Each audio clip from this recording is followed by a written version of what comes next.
My name is Kofi Odro Domfeh, a leading authority in national economy. I'm going to talk about recession, what causes recession, and how it could be avoided. Also, I'm going to touch on the national economies that are already afflicted by recession and show how they can save themselves out of recession into economic recovery positions. Recession is the disengagement of economic activities in a sector or certain sectors of a national economy, whereby, in the first instance, economic stagnation sets in, followed by an economic downturn, and ultimately, economic crash, which we all know as recession.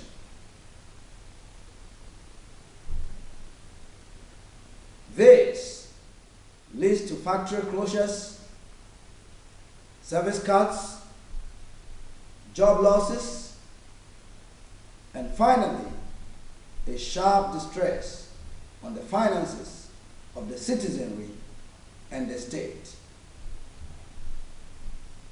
In order to understand recession, one needs to appreciate what actually underpins a national economy.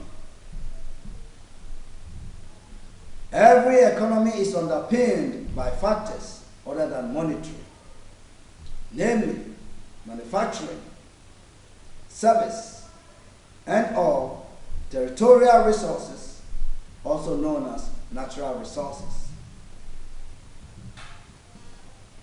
Money, important as it may be, is not a primary commodity, but the most wonderful conceptual function designed to drive supply and demand under manufacturing, service, and territorial resources.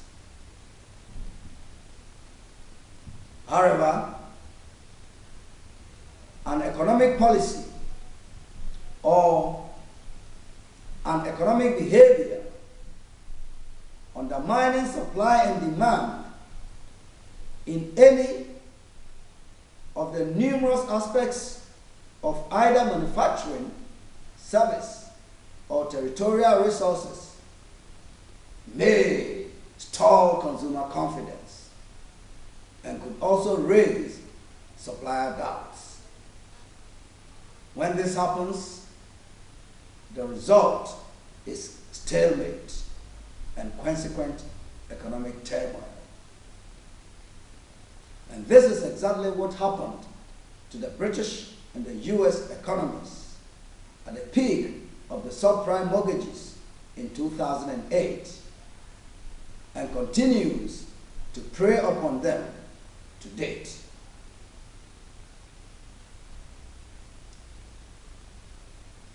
This means there is an economic policy which is undermining supply and demand in a sector or certain sectors of the two economies. And that economic policy points at the housing sector. It is the same economic policy which, as a result of the housing shortages and rising house prices, triggered the economic behavior that gave rise to the subprime mortgages, which in turn caused the recession.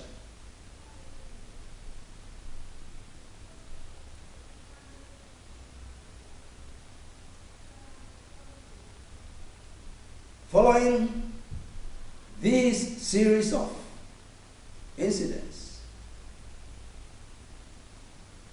it becomes clear that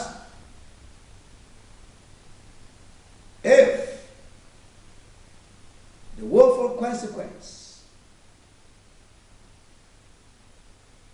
emanating from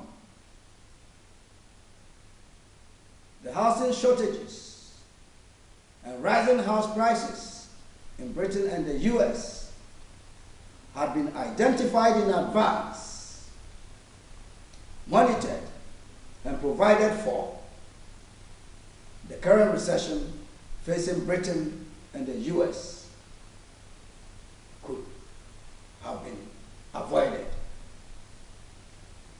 Therefore, categorically, recession is not an inherent aspect of a national economy, but the inability of policymakers to identify in advance the catastrophic indicators pointing to economic crash, which results in recession, and none other phenomenon.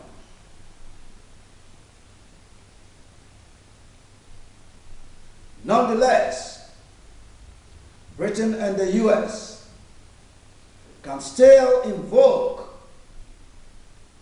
the deficit spending model.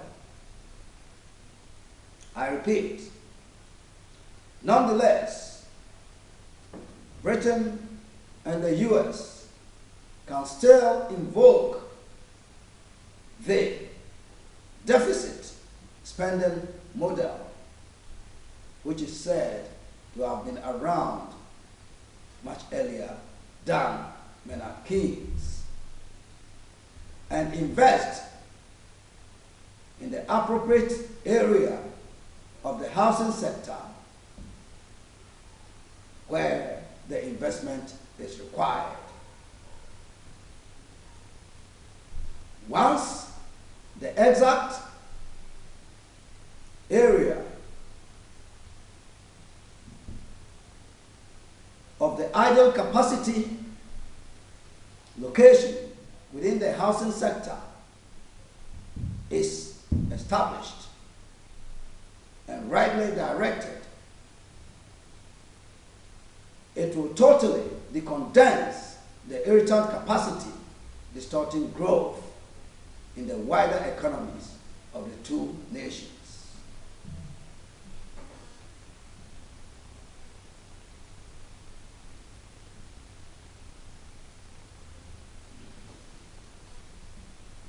I say, once the exact location